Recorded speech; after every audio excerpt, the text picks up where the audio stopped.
Today's episode is brought to you by Modern Grower. Modern Grower is your source for time and labor-saving farm tools, such as the Paper Pot Transplanter, Quick Click Seeder, and the Jang Direct Seeder. Turn laborsome tasks into free time with tools by Modern Grower. I was talking to somebody up your way involved in the soils business the other day, and they bought another facility, and that's how they basically got started into soils. And they said, hey, if we couldn't buy this from somebody, it would have been too cost prohibitive to start it themselves. When you look at smaller scale canneries, where I'm going with this is you've seen a lot of microbrews pop up around the US. Somebody starts in their garage, they scale up to maybe a small business park suite, get bigger from there. Yeah. How approachable is canning on that model? If somebody's listening to this and they're like, hey, there's maybe a need for this, or I have a farm and we produce a lot, I want to do my own thing. Is there levels? Obviously, there's Mott's or somebody that's massive. We're not talking about that. But Right. at the smaller levels, like where do you think the base is for somebody, or is this there isn't a base? You're getting into it at a fairly large level. I think there is one, there's a lot of, I think there's a lot, I really feel like there's a lot of opportunity. There are people selling at farmers markets, probably even now, they get their home kitchen licensed and then they're doing home canning and they're selling jarred peaches or pears. Uh, so I think that's where you're getting into it. There used to be a lot of little fruit canneries just like this one clear across the United States. I know in the Northwest, I've heard of 7 or 8 of them, and this is the last one. I do think that there is an opportunity for that model. People are looking for more local and more of a connection with the grower. And so I would love to see these little fruit canneries pop up again, these little custom canneries pop up around the United States. I think there's a big opportunity.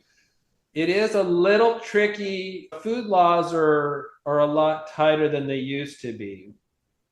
But there is some room there for a place to get started. If you're under $1 million in revenue, the requirements aren't quite as tight as they used to be, or well, or aren't as tight as if you're over $1 million in revenue, I guess I should say.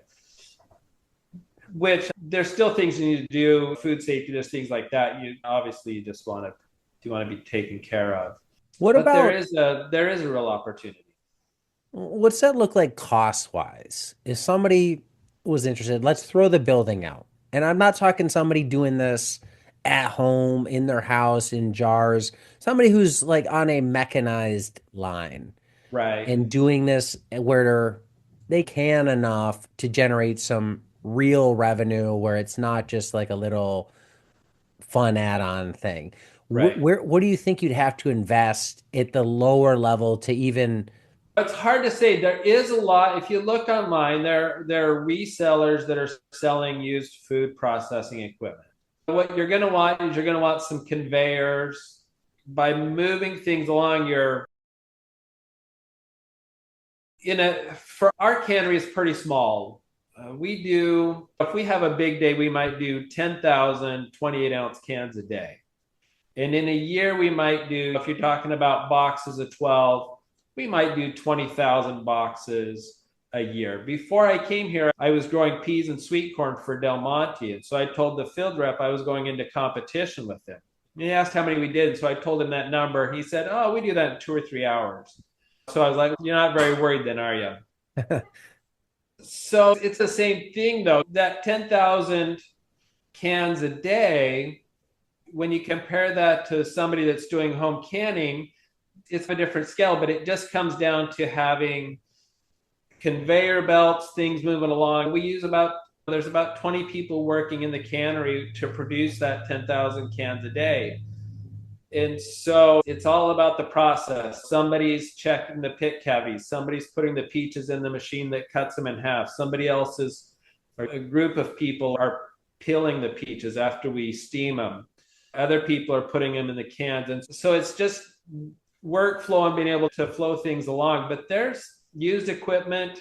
A person could even, with a shipping container with a stainless steel interior or two, if you found a used boiler, it's within reach. Some of it's just the knowledge, like, where would you even start on that? And that's, Right. I think, some of the biggest challenges. It's not so much the equipment or the money that's out there. It's the knowledge and how would you do it? Do you think it's closer to 10,000 or is it closer to 50,000 you'd need? You were gonna set up this cannery for equipment. It depends on how, if you can do a lot of the work yourself, you can do it Say pretty you're cheap. just buying, just say for If you were convenience sake, buying used just buy it all. equipment, let's say you found a good auction where you could pick up a bunch of stuff. I don't know. I want to say you're somewhere between 150 and $200,000. Okay, so it's a pretty substantial investment then I'd say. Yeah, That gives it some context. but I wouldn't start there. You could start smaller and build it up. Did you know if you're a farmer, you can get your low tunnels paid for by the NRCS? Through a recently launched government program, farmers can get between $4 and $5 per square foot in reimbursement towards a Quick Hoops low tunnel system.